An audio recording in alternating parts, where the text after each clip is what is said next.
Hi, class. Today we're going to be reading Romeo and Juliet, Act 1. You will need to have your textbook. You want to open it up to page 376. This is where Act 1 is. We already read the prologue in class, but we're going to read through it again as the audio recording does read the prologue for us.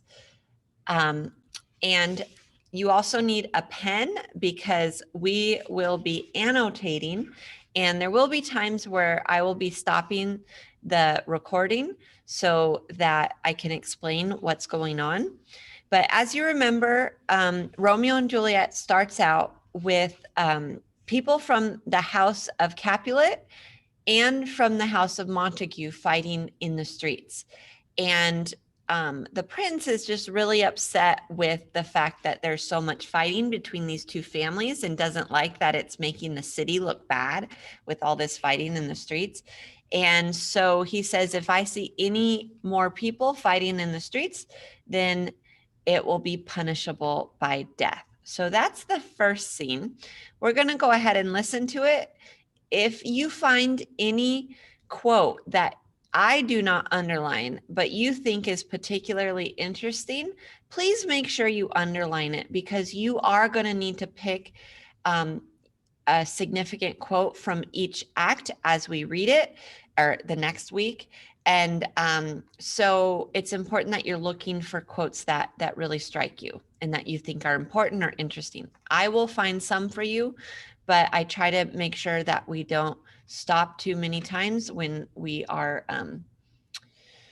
doing the recording. And so I will miss some important quotes that you might find. I am going to start the recording now. I may decide to break this into 2 different videos. So if I do that, please make sure you watch both videos. LA Theatre Works presents Romeo and Juliet by William Shakespeare, directed by Martin Jarvis, starring Callista Flockhart, Matthew Wolfe, Richard Chamberlain, and Alfred Molina. Lead funding for this production is provided by the Sidney E. Frank Foundation. Shakespeare's Romeo and Juliet is an epic-scale tragedy of desire and revenge. Despite the bitter rivalry that exists between their families, Romeo Montague and Juliet Capulet have fallen madly in love. But when the long-running rivalry boils over into murder, the young couple must embark on a dangerous and deadly mission to preserve their love at any cost. And now, Romeo and Juliet by William Shakespeare, produced by LA Theatre Works. 2 households, both alike in dignity, in fair Verona, where we lay our scene. From ancient grudge break to new mutiny, where civil blood makes civil hands unclean. From forth the fatal loins of these 2 foes, a pair of star-crossed lovers take their life, whose misadventured, piteous overthrows doth with their death bury their parents' strife. The fearful passage of their death-marked love, and the continuance of their parents' rage, which but their children's end naught could remove, is now the 3 hours' traffic of our stage, the which if you with patient ears attend, what here shall miss, our toil shall strive to mend.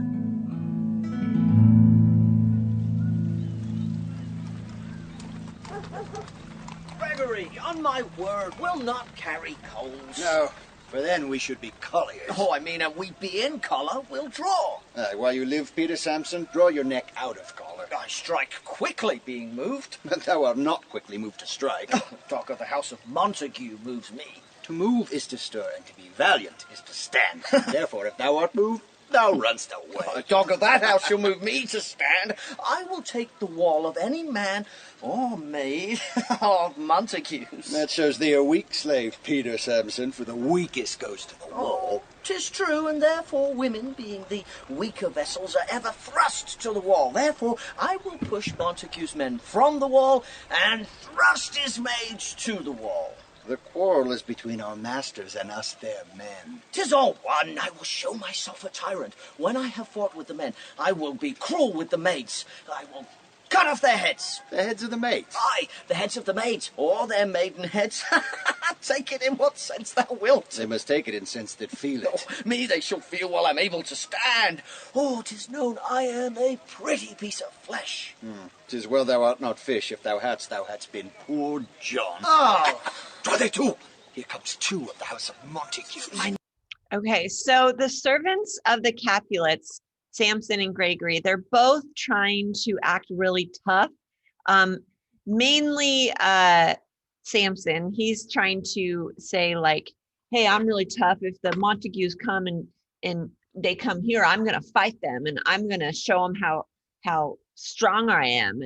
And they're just kind of talking a lot of I guess trash talk towards the Montagues, but more about like themselves, about how good they are and how tough they are.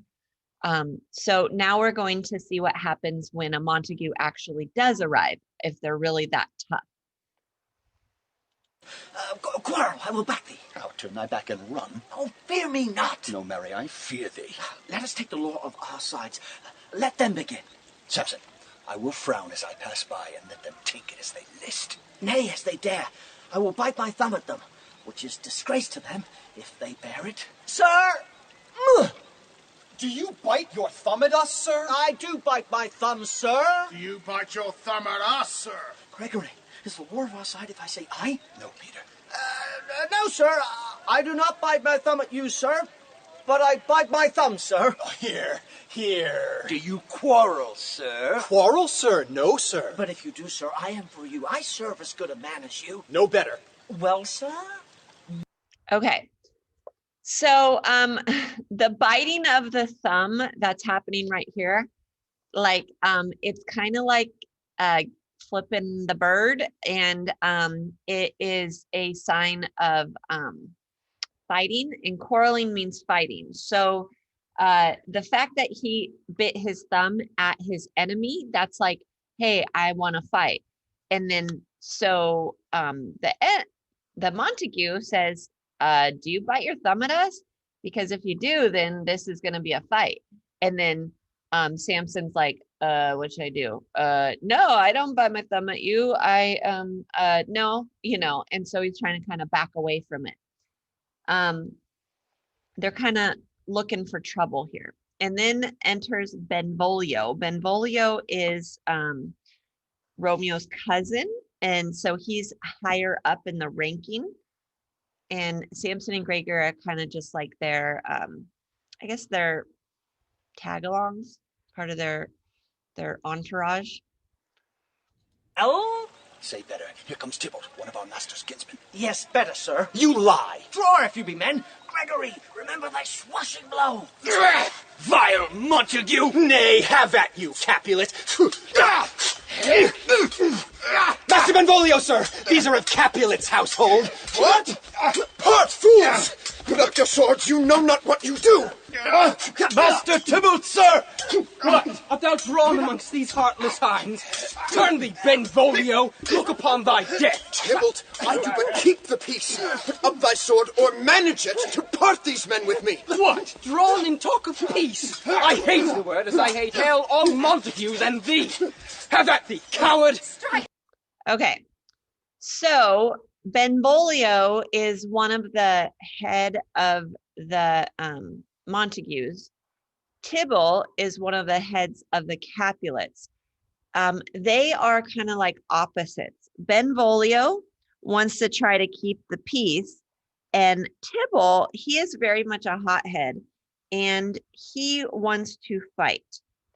So we're going to write over here that Benvolio tries to keep the peace or stop the fight. And then Tybalt wants to fight. And you're going to see these aspects of their personality come out throughout the play. Benvolio is going to be the peacekeeper, and Tybalt is a hothead who wants to fight. And then they're fighting in the streets, and an officer and 3 or 4 citizens with clubs or partisans come in, and it just kind of creates a big ruckus in the street. What noise is this? Give me my long sword. Ho! A crutch like all you for a sword. My sword, I say. See, old Montague has come and flourishes his blade in spite of me. Thou villain, Capulet! Husband! Hold me not, let me go! Thou shalt not stir 1 foot to seek a foe. The prince! The prince! Silence! Prince Aeschylus is here. Rebellious subjects, enemies to peace, profaners of this neighbor's stained steel. Will they not hear? What? Ho! You men, you beasts, that quench the fire of your pernicious rage with purple fountains issuing from your veins, on pain of torture, from those bloody hands throw your mistempered weapons to the ground, and hear the sentence of your moved prince. 3 civil brawls, bred of an airy word, by thee, old Capulet, and Montague, have thrice disturbed the quiet of our streets, and made Verona's ancient citizens cast by their grave beseeming ornaments, to wield old partisans in hands as old, cankered with peace, to part your cankered hate. If ever you disturb our streets again, your lives shall pay the forfeit of the peace. For this time all the rest depart away. You, Capulet, shall go along with me. Sovereign. And Montague, come you this afternoon to know our further pleasure in this case to old Freetown, our common judgment place. Sire. Once more, on pain of death, all men depart. Okay, so the prince comes out and says, you guys have been fighting 3 times in the streets, and you disturb our streets, you disturb our peace. And he's like, I'm tired of this. And so it says, if ever you disturb our streets again, your lives shall pay the forfeit of the peace. So any more fighting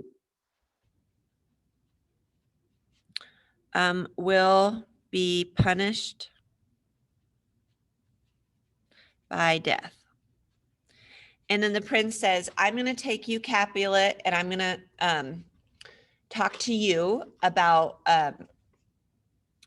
what happened. And then I'll talk to you later, Montague, about what happened and how I want this to stop. And so since Capulet is going with the prince, Montague is still in the streets and starts to talk to Benvolio, who is Romeo's cousin. So remember, Montague is Romeo's dad. Benvolio is Romeo's cousin. Come away. Who set this ancient quarrel new approach? Speak, nephew Benvolio. Were you by when it began? Here were the servants of your adversary and yours. Close fighting ere I did approach. I drew to part them. In the instant came the fiery Tybalt with his sword prepared, which, as he breathed defiance to my ears, he swung about his head and cut the winds. Whom nothing hurt withal, hissed him in scorn. While we were interchanging thrusts and blows, came more and more, and fought on part and part, till the prince came, who parted either part. Oh, where is Romeo? Saw you him today? Right glad I am he was not at this fray. Madam Montague, an hour before the worshipped sun peered forth the golden window of the east, a troubled mind drove me to walk abroad, where, underneath the grove of sycamore that westward rooteth from the city's side, so early walking did I see your son. Towards him I made, but he was ware of me, and stole into the covert of the wood. I, measuring his affections by my own, which then most sought where most might not be found, being one too many by my weary self, pursued my humour, not pursuing his, and gladly shunned who gladly fled from me. Many a morning hath he there been seen with tears, augmenting the fresh morning's dew, adding to clouds more clouds with his deep sighs.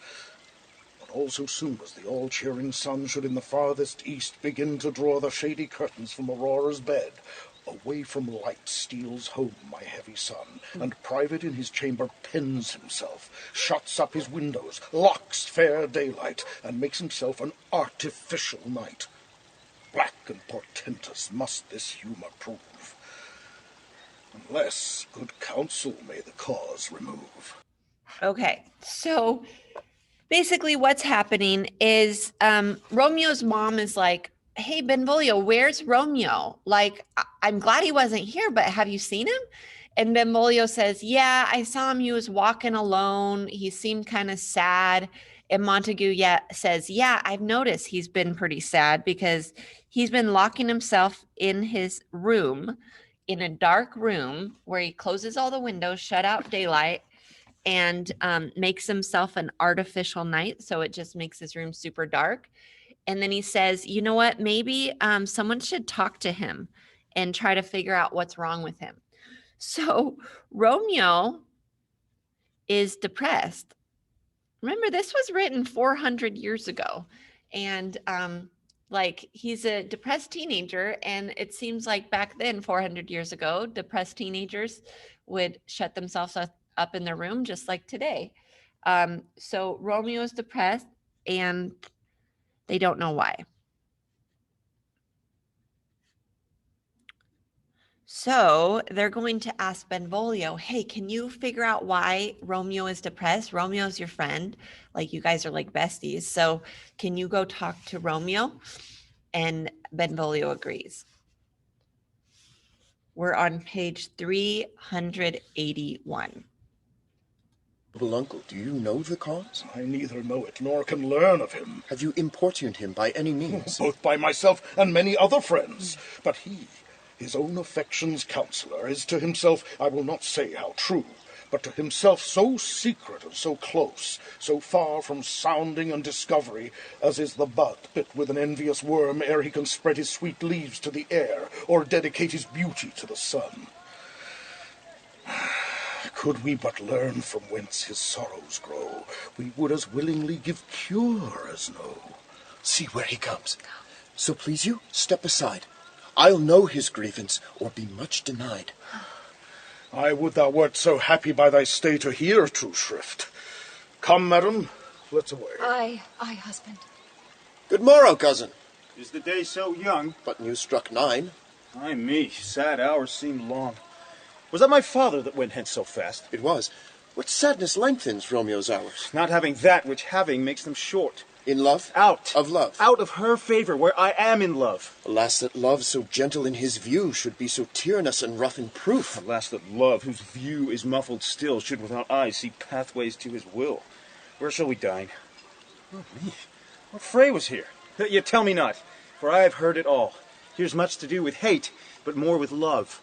Why then, O brawling love, O loving hate, O anything of nothing first create, O heavy lightness, serious vanity, misshapen chaos of well-seeming forms, feather of lead, bright smoke, cold fire, sick health, still waking sleep that is not what it is, this love feel I, that feel no love in this. Dost thou not laugh? No, cuz, I rather weep. Good-hearted what? At thy good heart's oppression. Why, such is love's transgression. Griefs of mine own lie heavy in my breast, which thou wilt propagate to have it press with more of thine. This love that thou hast shown doth add more grief to too much of mine own. Love is a smoke raised with the fume of sighs, being purged, a fire sparkling in lover's eyes, being vexed, a sea nourished with lover's tears. What is it else? A madness, most discreet, a choking gall, and a preserving sweet. Farewell, my cousin. Okay, so you probably like, what in the world is Romeo talking about? Romeo is talking about the juxtaposition of hate and love. And he's saying, you know what, this love has made me so sad. Like, how could something so wonderful, so beautiful make me so sad? And then he says, and now I see you guys have been fighting in the street. Like, that's just going to add to my sadness. And he's talking about, like, why do you guys hate so much? Like, he doesn't really understand why his family hates the Capulets so much. He knows that he's supposed to hate the Capulets, but he's not a fighter. Romeo is a lover. and he wants to love, and that's kind of what he wants more than anything. So this love that thou hast shown doth add more grief to too much of my own. So he's saying, like, the fact that you guys fight so much, it's kind of like love and hate go together, and you guys hate each other, but maybe it's because you actually love each other. It's like opposites. And if you notice, this whole speech up here is a bunch of opposites. This loving hate, this, I don't remember it. He says, there's much to do with hate, but more for love. O loving hate, O anything of nothing first created. O brawling love, O loving hate. So brawling love means fighting love, loving hate, like he's kind of saying love and hate go together. So Benvolio's still not sure what Romeo's kind of talking about. So he's trying to get it out of Romeo. So Romeo did say, I love someone, but that's about it. So Benvolio's going to ask more questions. Go along, and if you leave me so, you do me wrong. Tut. I've lost myself. I am not here. This is not Romeo. He's some other where. Tell me in sadness, who is that you love? What, shall I groan and tell thee? Groan? Why, no, but sadly tell me who. Did a sick man in sadness make his will? A word ill-urged to one that is so ill. In sadness, cousin, I do love a woman. I aimed so near when I supposed you loved. A right good markman, and she's fair, I love. A right fair mark, fair coz, is soonest hit. Well, in that hit you miss. She'll not be hit with Cupid's arrow. She hath Dian's wit, and in strong proof of chastity, well armed from love's weak childish bow, she lives unharmed. She will not stay the siege of loving terms, nor bide the encounter of assailing eyes, nor ope her lap to saint-seducing gold. Oh, she's rich in beauty, only poor that when she dies, with beauty dies her store. Rosaline. Then she hath sworn that she will still live chaste? She hath, and in that sparing makes huge waste. For beauty, starved with her severity, cuts beauty off from all posterity. She is too fair, too wise, wisely too fair, to merit bliss by making me despair. She hath forsworn to love, and in that vow do I live dead, that live to tell it now. Okay, so Romeo is saying that he is in love with this girl named Rosalind. So it is too fair, too wise, wisely too fair, to merit bliss by making me despair. She hath forsworn to love, and in that vow do I live dead and live to now. Okay, so basically, Rosalind has decided to become a nun, which is someone who does not marry a man. Instead, they marry Jesus, and they live in the church, and they live a chaste life. So they never will be with a man in their entire life. So he's saying basically that her beauty is going to be wasted because she's going to become a nun and she won't be with someone. And so Romeo is like, what? She wants to become a nun and I can't be with her, but I love her so much. That's all I can think about. And he's just like so upset. And remember, this is a different girl. This is not Juliet. This is Rosalind.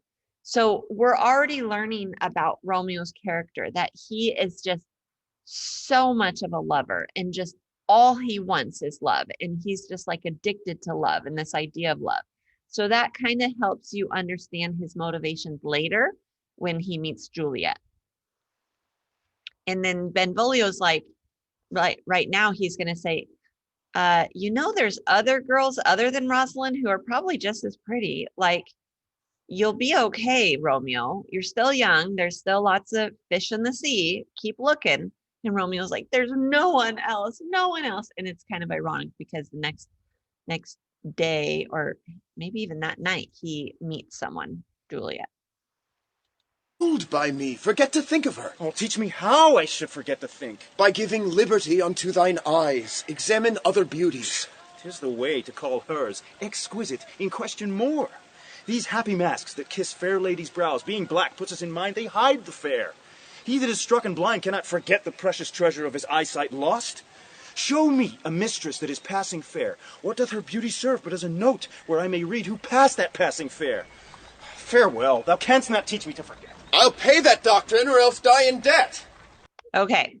So Benvolio says, you know what? Go out and look at other people. And Romeo's like, you can't teach me to forget. Okay. Those are just some key lines there. So now we're going to learn about Capulet's side. So that was the Montague side. That was the Romeo side. Now we're going to learn a little bit more about Capulet's side, and that's Juliet's side. So Capulet is Juliet's dad. Lady Capulet is Juliet's mom. But Montague is bound as well as I in penalty alike. And 'tis not hard, I think, for men so old as we to keep the peace. Of honourable reckoning are you both, and pity 'tis you've lived at odds so long. But now, my lord, what say you to my suit? But saying o'er what I've said before, Sir Paris, my child is yet a stranger in the world. She hath not seen the change of 14 years. Let 2 more summers wither in their pride, ere we may think her ripe to be a bride. Younger than she, our happy mother's maid. And 2. Okay. So Paris is talking to Juliet's dad and basically saying, I want to marry Juliet. And Paris is he is related to the prince. So he is of nobility, of the noble class. And so, you know, he's a good match for Juliet. But the problem is Juliet is only 14 years old. And he's saying, you know what, 14 years old is too young. Let's wait 2 years before she becomes a bride. And Paris is like, but younger than she, our happy mother's maid. So Paris is like, no, I can take her at 14. That's old enough for me. He seems like a little bit of a sleazebag. So Paris wants to marry Juliet, but she is only 14. Okay. Capulet wants to wait 2 years. And this is just kind of how things went down at that time period. Women were more considered like their only worth was to get married and to raise children. And so the parents just kind of got to decide who their child would marry. And that was that. The child didn't have much say in it. So this idea of Juliet looking for love, that was not as common. It was more common for girls, young girls, to be arranged into marriages. Soon marred are those so early made. The earth hath swallowed all my hopes, but she is the hopeful lady of my earth. But woo her, gentle Paris, get her heart. My will to her consent is but a part, and she agree, within her scope of choice lies my consent and fair according voice. This night I hold an old accustomed feast, whereto I have invited many a guest, such as I love, and you, among the store. One more most welcome makes my number more. Sir. At my poor house, look to behold this night earth-treading stars that make dark heaven light. Such comfort as do lusty young men feel when well-apparelled April on the heel of limping winter treads. Even such delight among fresh female buds shall you this night inherit at my house. Here all see, and like her most, whose merit most shall be, which on more view of many, mine being one, may stand in number, though in reckoning none. Come, go with me. You, Peter, take this paper. Lord Capulet, sir. Trudge about through fair Verona, find those persons out whose names are written there, and to them say, my house and welcome on their pleasure stay. Okay, so Capulet says, you know what? Juliet's really young, but if you can win her heart, if you can get Juliet to fall in love with you, then I'll go ahead and consent for you to marry her, even though she's only 14. So he's saying, you got to go out and woo my daughter.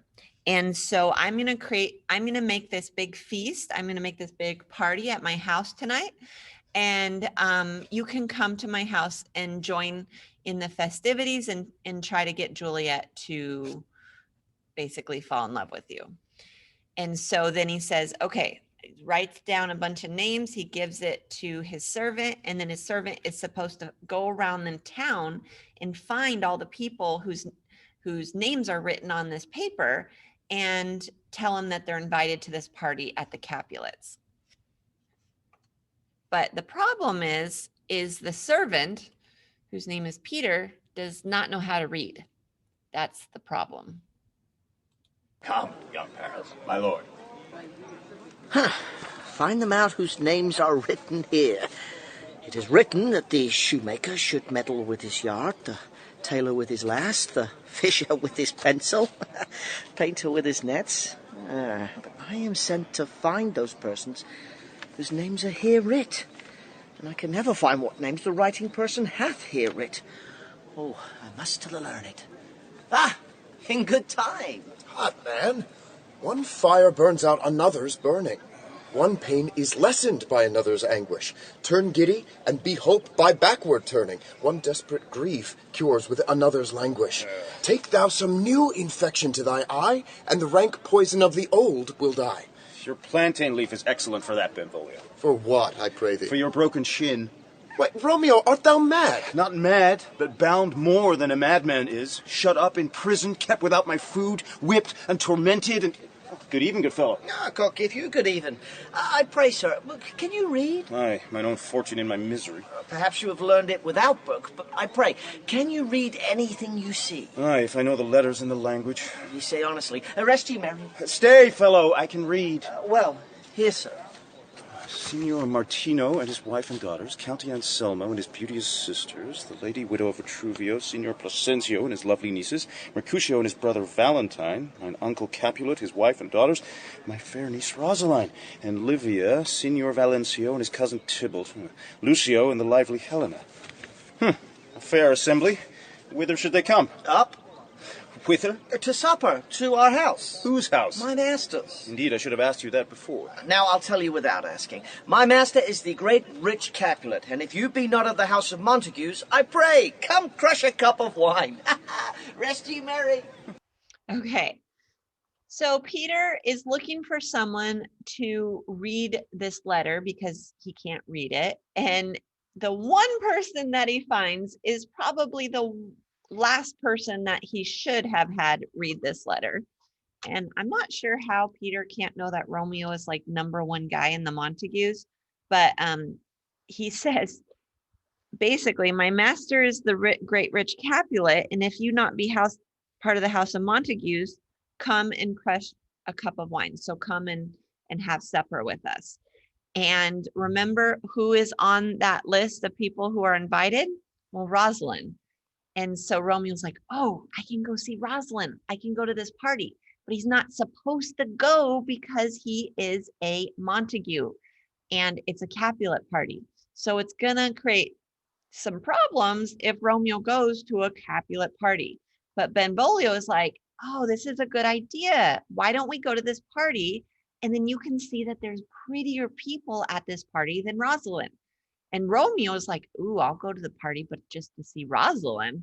And Benvolio's like, okay, well, let's just get our friends together and let's go. And we'll just see what happens. And so they make their first bad decision, and that's to go to this party.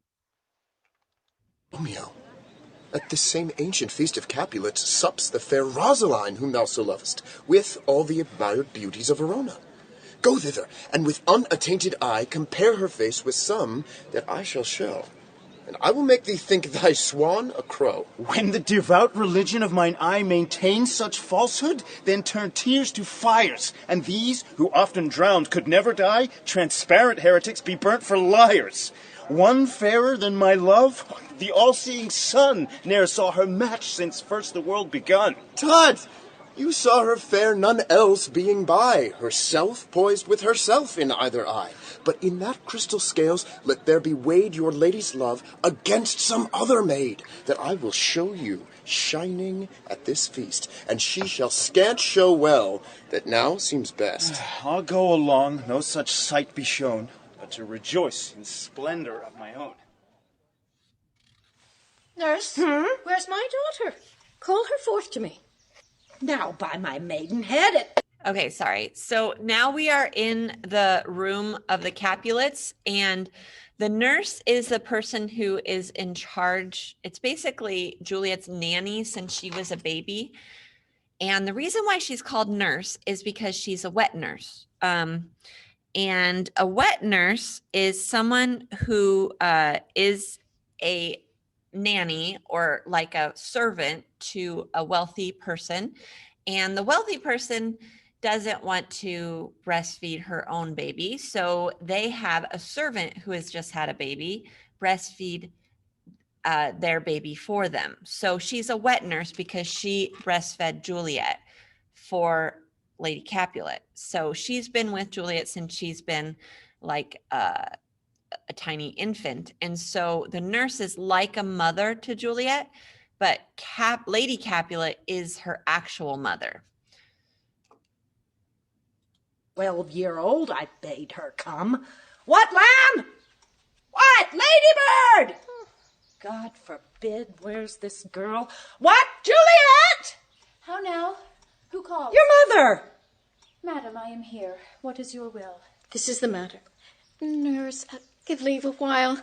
We must talk in secret. My lady? Nurse, come back again. I have remembered me. Thou shalt hear our counsel. Thou knowest my daughter's of a pretty age. Faith, I can tell her age. Unto an hour. Oh, she's not 14. I'll lay 14 of my teeth. And yet to my teen be it spoken, I have but 4. She's not 14. How long is it now to Lammastide? A fortnight and odd days. Even or odd. Of all days in the year, come Lammas Eve, at night, shall she be 14. Susan and she, God rest all Christian souls, were of an age. Okay, so Juliet is not actually 14. She's really just 13. So she's almost 14. She's going to be 14 in a fortnight and odd days. So in about 2 weeks, a little over 2 weeks. So Juliet is actually only 13. Well, Susan is with God. She was too good for me. But, as I said, on Lammas Eve, at night, shall she be 14. That shall she, Mary. I remember it well. 'Tis since the earthquake now 11 years. And she was weaned. I never shall forget it of all the days of the year upon that day. For I had then laid wormwood to my dog, sitting in the sun under the dove-house wall. My lord and you were then at Mantua, nay, I do bear a brain. But as I said, when it did taste the wormwood on the nipple of my dog and felt it bitter, pretty fool to see it tetchy and fall out with the dug. Shake, quoth the dove-house. 'Twas no need, I trow, to bid me trudge. And since that time, it is 11 years. For then she could stand high lone. Nay, by the rood, she could have run and waddled all about. For even the day before, she broke her brow. And then my husband, God be with his soul, was a merry man, took up the child. Yea, quoth he, dost thou fall upon thy face? Thou wilt fall backward when thou hast more wit, wilt thou not, Julie? And by my holiday, the pretty wretch left crying and said, I, to see now how a jest will come about, I warrant an I should live 1,000 years, I never should forget it. Wilt thou not, Julie? Quoth he, and pretty fool it stented, and said, I. Enough of this, I prithee. Hold thy peace. Yes, madam. Yet I cannot choose but laugh. To think it should leave crying and say, I. And yet I warrant it had upon it brow a bump as big as a young cockerel's stone. A perilous knock, and it cried bitterly. Moo!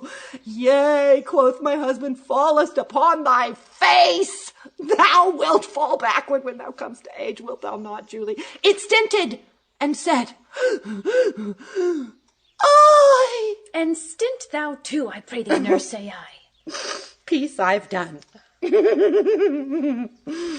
God mark thee to his grace, thou wast the prettiest babe that e'er I nursed, and I might live to see thee married once.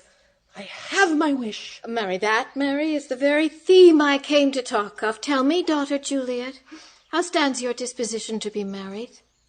It is an honour that I dream not of. An honour? Were not I thine only nurse, I would say thou hast sucked wisdom from thy teat, madam.